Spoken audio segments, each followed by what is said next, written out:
তো বন্ধুরা, সবাইকে আজকে একটু পাবদা মাছের ঝাল করব, সেটাই দেখাবো। আর এখন আমি সর্ষে পোস্ত আর কাঁচা লঙ্কা বেটে নেব, আর মাছটাকে ভেজে নিয়ে কী করে করব আপনাদেরকে দেখাচ্ছি। ভেজে নিচ্ছি, দেখুন এই যে, বেশি ভাজবো না, ডিপ ফ্রাই করবো না, হালকা ফ্রাই করবো। ভাজা হয়ে গেলে এখন আমি সর্ষে পোস্তটা বার করে নিয়েছি। এই যে সর্ষে পোস্ত, সাদা সর্ষে, কালো সর্ষে বার করে নিয়ে বেটে নিয়ে পরে ফিরে আসবো।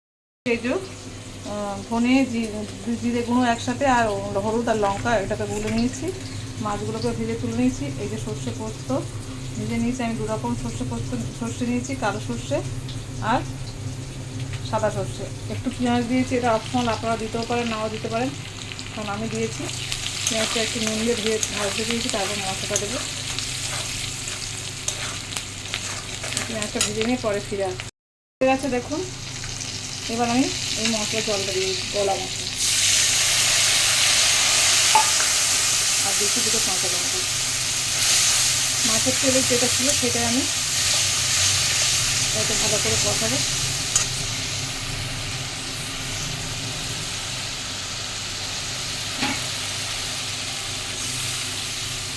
এটা ভালো করে ফুটুক।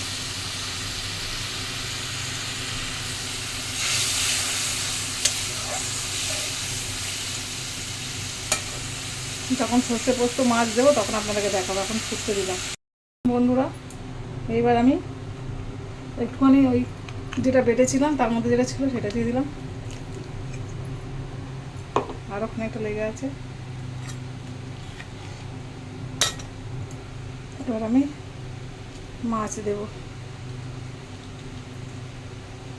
মাছ দিয়ে পরে ফিরে আসছি। সর্ষে পোস্তটা একটু পরে দেবো, মাছটা একটু ফুটে উঠলে দেবো, পরে ফিরে আসছি।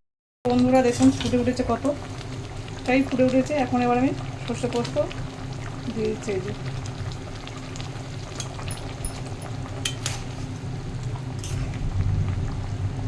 খুব আকাশ ডাকছে, আকাশ অন্ধকার করে এসছে, কি ভালো লাগছে, কতদিন পরে ভালো মতো বৃষ্টি হচ্ছে।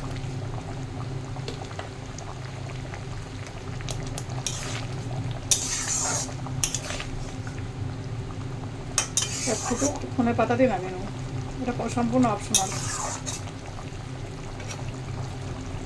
যে মাছটা খুবই নরম, খুব তাড়াতাড়ি হয়ে যাবে, পরে ফিরে আসছি। বন্ধুরা দেখুন আমার এটা হয়ে গেছে। ধনে পাতা দিয়ে দিচ্ছি, এই ধনে পাতা, আর একটু কাঁচা তেল উপর থেকে সর্ষের তেল দিয়ে দিচ্ছি। ব্যাস, একদম রেডি। গরম ভাত নিয়ে খালি বসে পড়তে হবে। নামিয়ে নিয়ে ফিরে আসছি।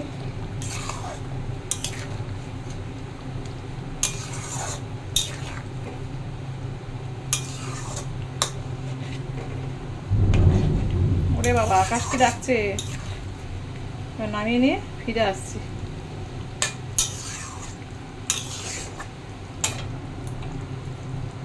নতুন রেসিপি পেতে আমার চ্যানেলকে লাইক করবেন, শেয়ার করবেন। অনেক ভালো থাকবেন।